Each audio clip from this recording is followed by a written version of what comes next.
자, 우리 옆에 분들과 인사하겠습니다. 오늘 정말 잘 오셨습니다. 자, 은혜 받기 원합니다. 예, 감사합니다. 자, 이 자리에 참석한 저와 여러분들의 심령 가운데 주께서 허락하시는 평안과 기쁨이 함께 하시기를 주님의 이름으로 축복합니다. 초기 교회들은 그 율법 준수에 관한 문제로 골머리를 앓았는데요.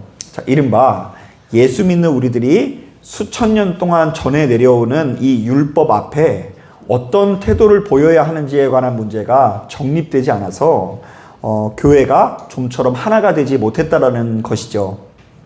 자, 실제로 이 당시 교인들은 자신의 출신 성분에 따라 그 율법에 관한 입장이 크게 두 가지로 나눠졌는데요. 자, 먼저 전통적인 유대인들의 경우 우리가 아무리 예수를 믿더라도 율법을 철저히 준수해야 된다고 주장을 했습니다.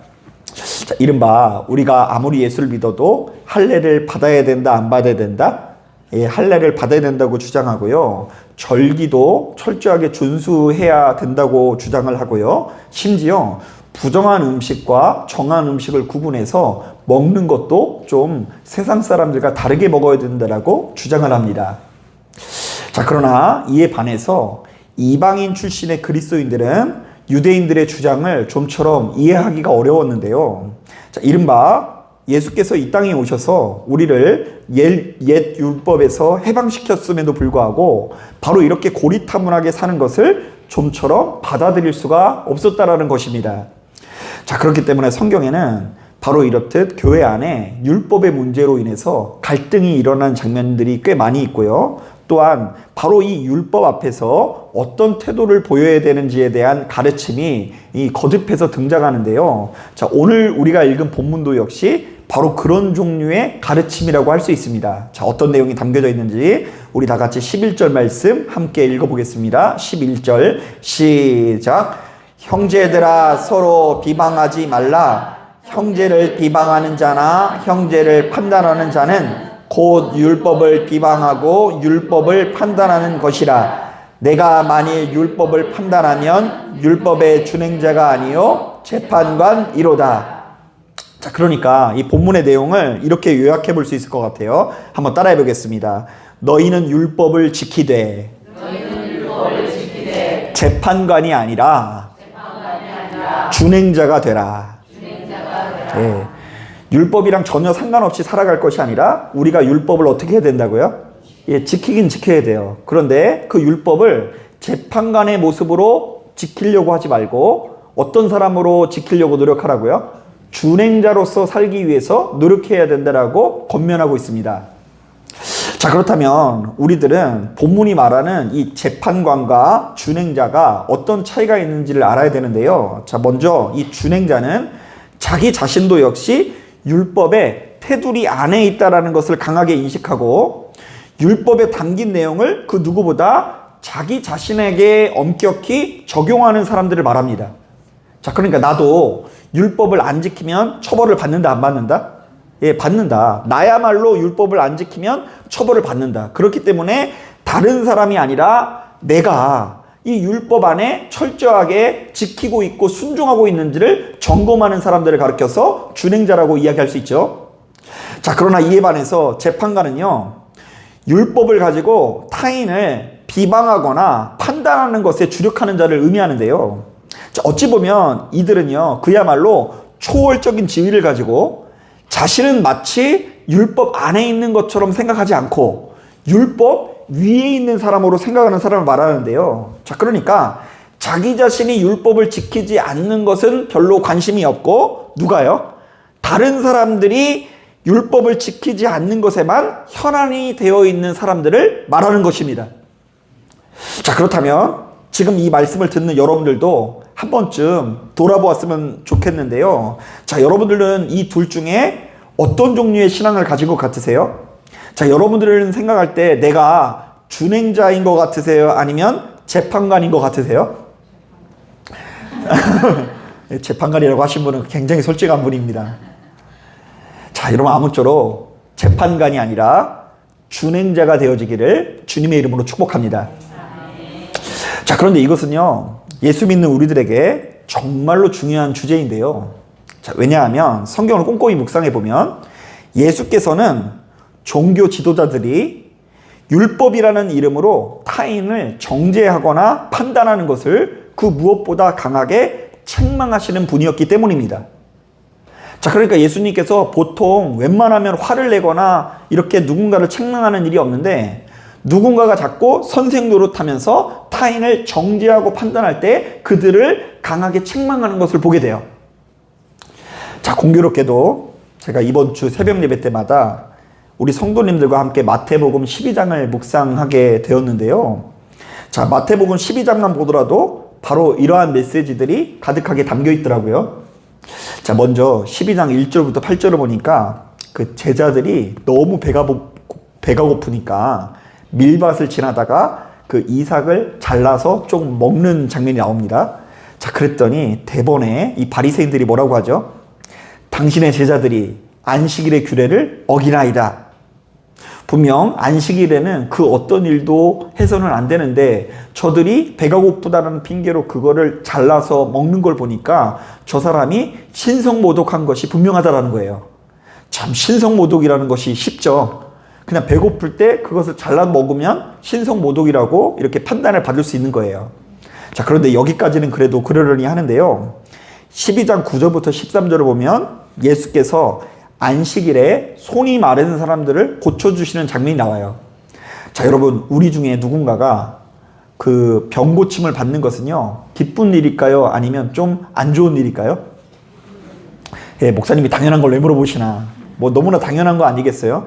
하나님께서 안 고쳐주시니까 문제지, 고쳐주셔서 누군가 치료받았다고 한다면 우리가 함께 펄쩍펄쩍 뛸 것 같아요. 자, 그런데 이번에도 그들은 한 가지 문제 제기를 시작합니다. 하필이면 예수께서 언제 고쳐주셨다고요? 예, 안식일에 고쳐주셨다고 하면서 의사든 뭐든 간에 일을 안 하고 쉬는 것이 순리인데 예수는 보란듯이 병조를 고쳐주셨으니 이것이 엄연히 신성모독이라고 하고요. 나아가서는 예수는 죽어마땅한 죄인이라고 하면서 예수를 죽이려고 달려드는 장면이 나옵니다. 자, 그러니까 마태복음 12장을 보더라도 당시의 종교 지도자들은 율법이라는 이름으로 타인을 정죄하고 판단하기 바쁜데요. 이른바 누군가가 배가 고파서 이삭을 따먹는 것도 신성모독이라고 하고요. 심지어 예수께서 병든 자를 고쳐주시는 것을 보고도 좀처럼 기뻐하지 않고 그를 잡아다가 죽이려고 했다라는 것입니다. 자, 그런데 우리 주님의 시각으로 볼 때에 바로 이런 종류의 신앙이야말로 너무나 타락한 신앙이라고 정의하시는데요. 자, 왜냐하면 하나님께서는 본디 그렇게 무서운 분이 아니시기 때문입니다. 자, 그래서 하나님께서는 잘 차려진 제사보다 자비를 원하시는 분이라고 말씀하고 계시고요. 또한 한 영혼을 무엇보다 아끼고 사랑하신다고 하죠. 천하보다 아끼고 사랑하실 뿐더러 상한 갈대를 꺾지 아니하며 그리고 꺼져가는 심지를 끄지 아니하실 정도로 사랑과 자비가 넘치신다라고 우리에게 말씀하십니다. 그런데 우리 모두가 바로 이렇게 사랑과 자비가 많으신 하나님을 믿으면서도 또한 이렇게 죄된 우리들이 하나님의 한량없는 은혜를 날마다 경험하고 있음에도 불구하고 율법이라는 도구로 타인을 정죄하고 판단만 하고 있다고 한다면 바로 이것이야말로 가장 강력한 신성모독이요, 그야말로 하나님 앞에서 가장 뻔뻔한 태도라는 것이죠. 자, 그러므로 너희는 어떤 태도를 가지라? 재판관이 되지 말고 준행자가 되라. 자, 저는 바로 이런 관점에서 이 자리에 참석한 저와 여러분들이 하나님의 이름으로 너무 좀 강해지지 않았으면 좋겠어요. 여러분, 하나님을 좀 어설프게 만나면 되게 강해질 수 있는 거 아세요? 그 하나님께서 우리에게 무엇을 요구하시는지, 그리고 성경이 도대체 우리에게 어떤 메시지를 전하고 있는지를 오해하면 자꾸 사람이 강해질 수 있거든요. 자, 그런데 저는 도리어 여러분들이 하나님의 이름으로 보다 넉넉하고 따뜻한 인심을 가진 사람들이 되었으면 좋겠습니다. 자, 만약 그렇지 않으면 우리는 주께서 우리에게 약속하신 화평을 온전히 누릴 수 없고요. 다툼과 분쟁이 우리 가운데 신앙이라는 이름으로 끊어질 수가 없는 것입니다. 자, 이른바 유대인과 이방인들이 하나 되지 못하고요.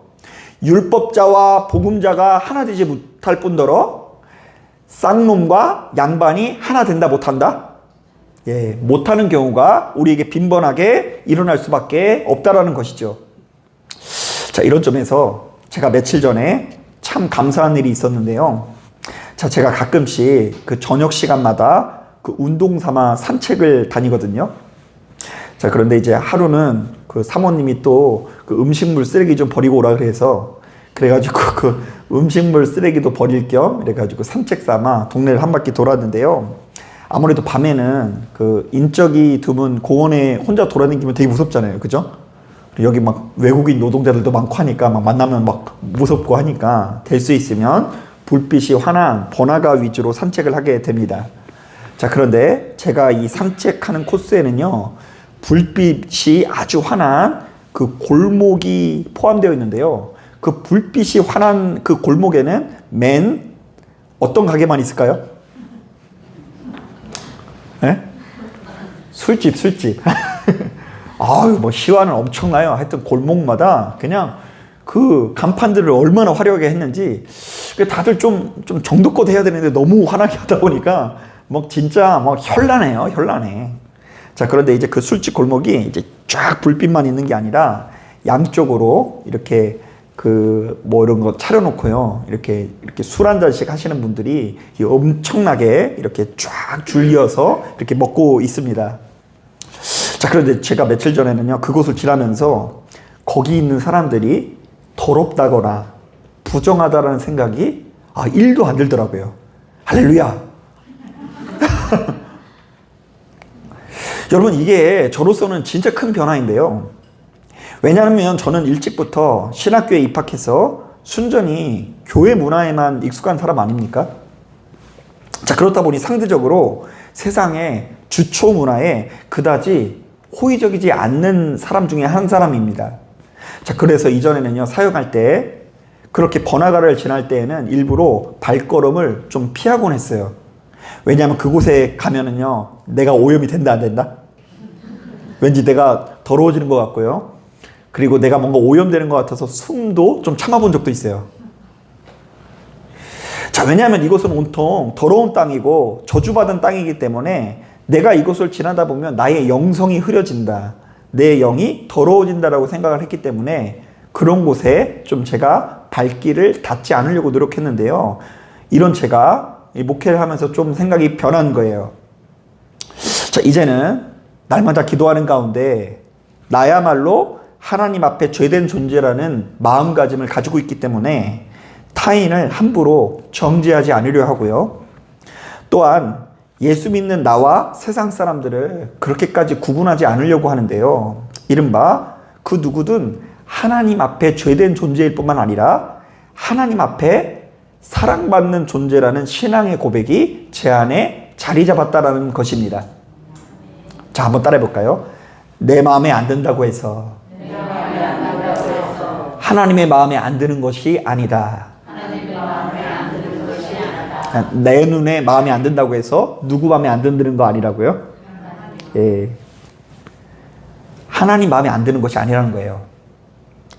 자, 그래서 이제 최근에는 어떤 것이 좀 후회가 되냐면, 자, 진짜 저는 저만 잘났다고 생각하면서 이 사람 저 사람을 판단하고 정죄하는 경우가 되게 많았는데요. 그게 그렇게 후회되고 굉장히 쥐구멍이라도 있으면 좀 들어가고 싶은 마음이 들 때가 많이 있어요. 나만 잘났다고 생각하면서 이 사람 저 사람 다 죄인 취급하고 문제 많은 사람 취급하고 툭하면 공감하기보다는 그렇게 살면 안 된다고 하면서 훈계하는 내 자신의 지난날의 삶이 좀 후회가 돼요. 자, 사랑하는 여러분, 이 땅에 오신 예수를 믿고 그분과 제대로 된 교제를 한다고 한다면 우리가 재미있건 없건 간에 반드시 붙들어야 되는 말씀이 있는데요. 자, 우리 다 같이 12절 말씀 같이 한번 읽어보겠습니다. 12절 말씀 시작. 입법자와 재판관은 오직 한 분이시니 능히 구원하기도 하시며 멸하기도 하시느니라. 너는 누구이기에 이웃을 심판하느냐. 자, 근데 여기서 중요한 건 너는 누구이기에 라는 부분에 동그라미를 쳐야 돼요. 자, 그러니까 예수 믿는 우리들에게 재판관은 누구밖에 없다고요? 하나님 한 분뿐이신데 그런데 너에게는 권한도 없는데 네가 뭔데 내 주변에 있는 이웃을 판단하느냐는 것입니다. 자, 그러니까 여러분 자꾸 신앙생활 하면 할수록 주변 사람 가르치려고 하고 설교하려고 하고 판단만 하려고 하는 것을요 좀 한번 무섭게 점검을 해봐야 되는 거예요. 아, 내가 왜 자꾸 예수님을 만나면 만날수록, 격하게 만나면 만날수록 자꾸 이렇게 주변에 많은 사람들에게 판단하는 사람이 될까? 이거 어떤 면에서 선을 지키지 않아서 그런 걸 수 있는 거예요. 재판관은 누구신데? 하나님이신데 내가 재판관의 영역을 침범했기 때문에 그렇게 안 좋은 삶의 모습이 나타난다는 것이죠. 그런가 하면 제가 성경을 찾아봤더니 우리가 너무나 잘 알고 있는 말씀 중에 이런 말씀이 있어요. 마태복음 6장을 보면 참 무서운 말씀이 있는데 들어보세요. 너희가 사람의 잘못을 용서하면 너희 하늘 아버지께서도 너희 잘못을 용서하시려니와 너희가 사람의 잘못을 용서하지 아니하면 너희 아버지께서도 너희 잘못을 용서하지 아니하시니라. 자, 이게 무슨 말이에요? 우리가 주변에 허물 많은 사람들을 용서하면 하나님께서도 나의 잘못을 어떻게 해주신다? 용서해 주신다. 그런데 허물 많은 누군가를 내가 용서해 주지 않으면 하나님께서 나의 잘못을 용서해 주시 않으신대요. 자, 이게 무슨 말일까? 자, 마태복음 18장을 보면 예수께서 이것에 대한 충분한 해석을 해주시는데요. 자, 거기에 보면 어떤 사람이 자신은 임금님께 10,000달란트를 탕감받았다고 하면서 이렇게 기쁨으로 이렇게 해방되는 장면이 나오거든요. 그 10,000달란트는 제가 늘 얘기하는 거지만 한 수조 원 정도 되는 가치입니다. 수조 원 내지는 뭐 수십조 원. 그러니까 사람이 좀 돈을 꾸려면 그 정도는 꿔야 돼요. 그죠? 수조 원을 꿨어요. 그런데 그것을 임금님이 스케일이 얼마나 큰지 탕감을 해줘요. 자, 그런데 이렇게 큰 빚을 탕감받은 사람이 겨우 이웃에게 있는 100데나리온의 빚진 것을 용서해주지 않고 그 사람을 죽기 위해서 목을 탁 잡은 거예요. 이 100데나리온 정도는 이제 100일 정도 일당 정도 됩니다. 그러니까 이제 한 넉넉 잡고 15만 원씩 100데나리온 하면은 1,500만 원 정도 되는 금액이에요. 1,500만 원 안 갚는다고 해서 목을 잡고 흔드는 모습인데 하필이면 이 소식을 누가 듣고 있어요? 임금님이 듣고 계신데 이분이 하나님이에요.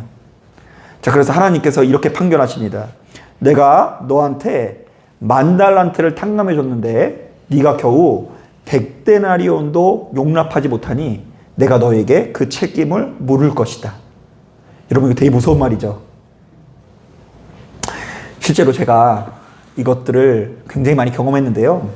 제가 전에 한번 말씀드린 것 같은데 자꾸 저희 사모님이 어디 가려고만 하면 집에 핸드폰을 놓고 와요.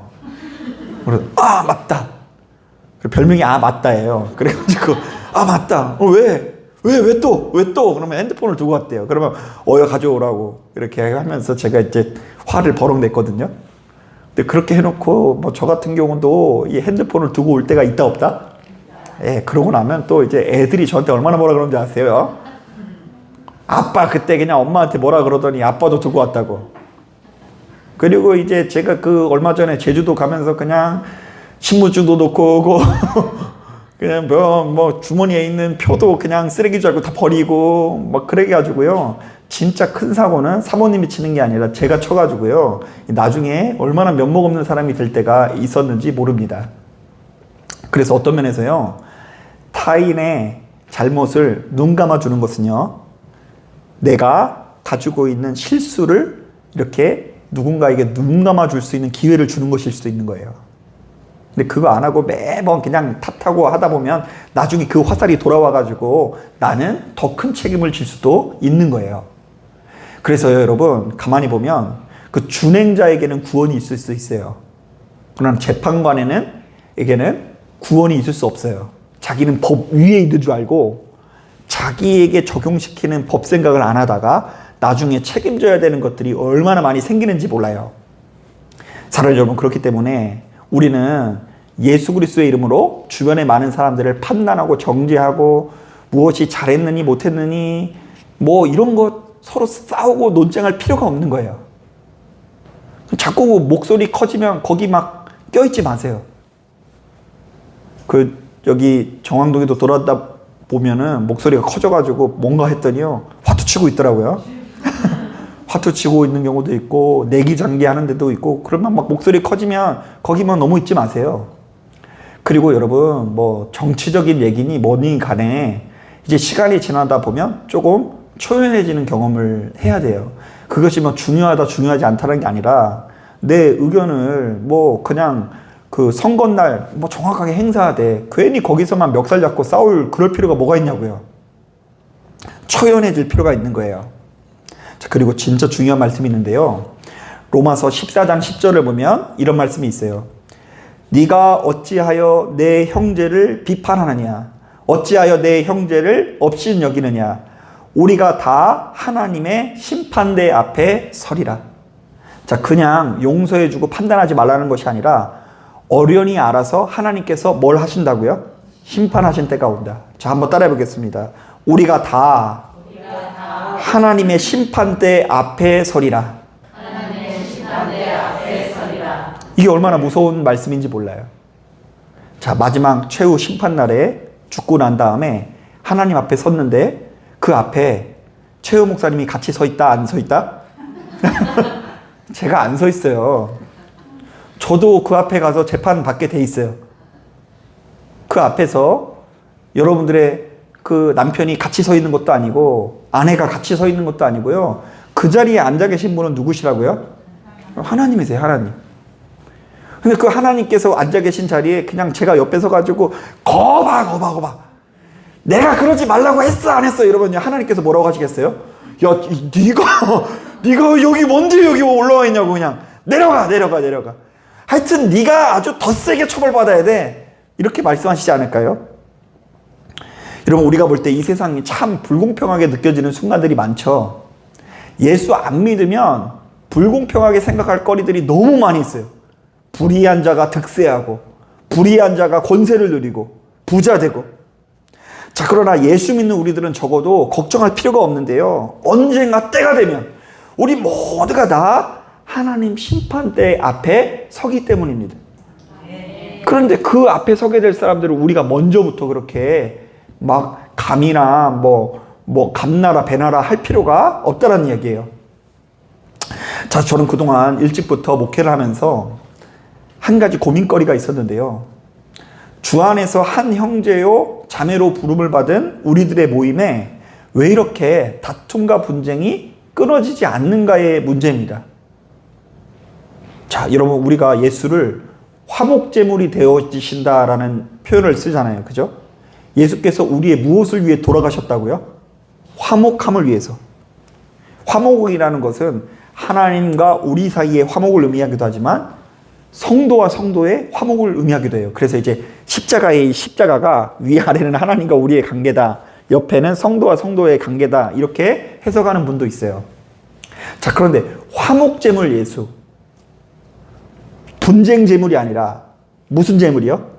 화목제물이 된 예수를 믿는 우리들에게 왜 이렇게 다툼과 분쟁이 끊어지지 않는 것일까? 가만히 보면 섬기는 교회마다 그동안 제가 사역을 할 때 보니까 회의만 했다면 고성이 오가고요. 심한 경우에는 뭐 당회 때 회의를 3시간 넘게 하는 데를 봤어요. 그래서 나중에 되니까 막 이게 무슨 얘기를 하는지도 모르겠고, 그래서 결국 결론이 안 나가지고 그냥 우리 다 끝나겠습니다, 여러분, 하늘에 계신 우리 아버지, 이러면서 끝났는데 다음날 또 회의를 해, 그거를. 뭐 그게 뭐 끝나지 않아가지고 심한 경우에는 막 사회 법정까지 가가지고 네가 잘못했네 잘못하지 않았네 이거 싸우기도 하고요. 그리고 두세 사람만 모이면 주의 이름을 가지고 찬양하고 기도하기보다 파당이 생기는 경우가 허다하고요. 정말로 교회 안에서 깍두기파와 배추김치파가 나눠지고요. 왜 우리는 도대체 김치 안에서도 하나가 되지 않는 것일까?